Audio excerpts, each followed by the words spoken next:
ये जान के आप सभी को आश्चर्य होगा कि 100 में से 20 महिलाओं को पीसीओडी या पीसीओएस की समस्या है।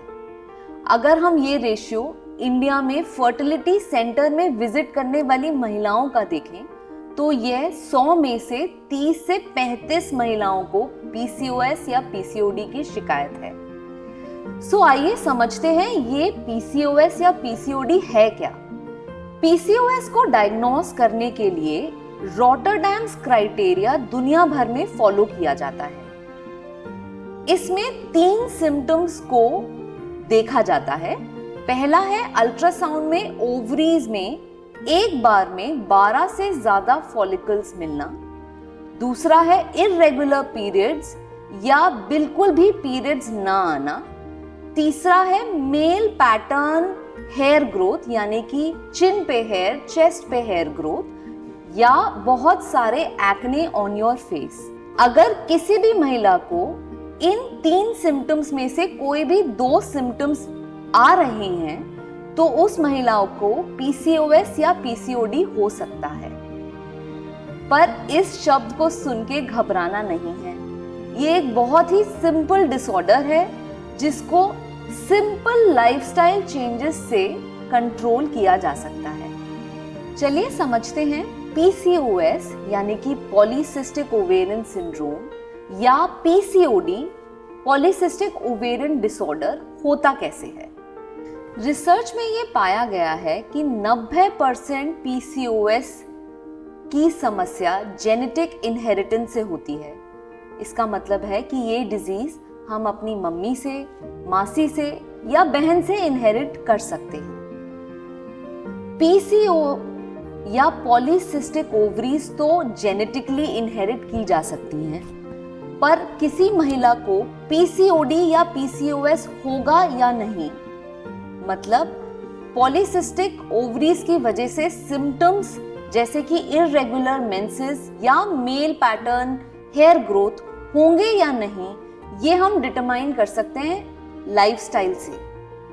सो लेट्स अंडरस्टैंड कैसे लाइफस्टाइल इस डिजीज को कंट्रोल करने में हेल्प कर सकता है। So polycystic ovarian syndrome is a lifestyle disorder.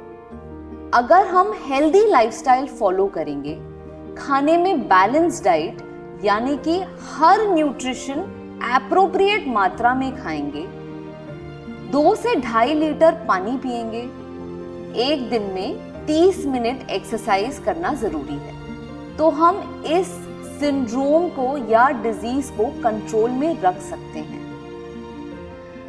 हमने अपने बुजुर्गों से सुना है कि अगर किसी महिला को पीसीओएस या पीसीओडी है तो उन्हें फैमिली प्लान करने में तकलीफें आ सकती हैं। सो फर्टिलिटी की समस्या पीसीओएस में क्यों आती है? पीसीओएस में क्योंकि हमारी ओवरीज में बहुत सारे अंडे होते हैं, कोई भी एक अंडा सही टाइम पे मैच्योर नहीं हो पाता, इसीलिए ओव्यूलेशन डिलेड होता है या कभी-कभी ओव्यूलेशन होता ही नहीं है।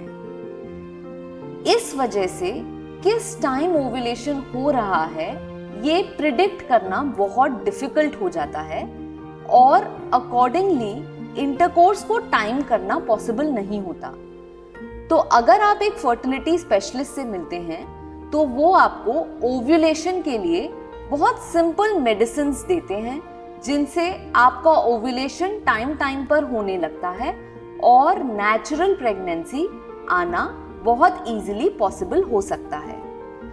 अगर नेचुरल कंसेप्शन में प्रॉब्लम आ रही है तो कभी-कभी आपके फर्टिलिटी स्पेशलिस्ट आपको 1 स्टेप फॉरवर्ड यानी कि आईयूआई की सलाह देते हैं। ये एक बहुत ही सिंपल प्रोसेस है जिसमें आपकी अंडेदानी में जिस समय अंडा रिलीज हो रहा है, सेम टाइम पे आपके हस्बैंड का सीमन सैंपल लेके यूट्रस के अंदर एक बहुत ही पतली ट्यूब के द्वारा इंसर्ट किया जाता है। पीसीओडी में रेयरली आईवीएफ एडवाइस होता है। ये तभी होता है जब दवाइयों द्वारा आपके अंडेदानी में अंडा नहीं बन पा रहा और डॉक्टर को ओव्यूलेशन के लिए इंजेक्शंस की मदद लेनी पड़ रही है। बट IVF का सक्सेस रेट थैंकफुली इस डिसऑर्डर में 70 से 75% होता है पर अटेम्प्ट।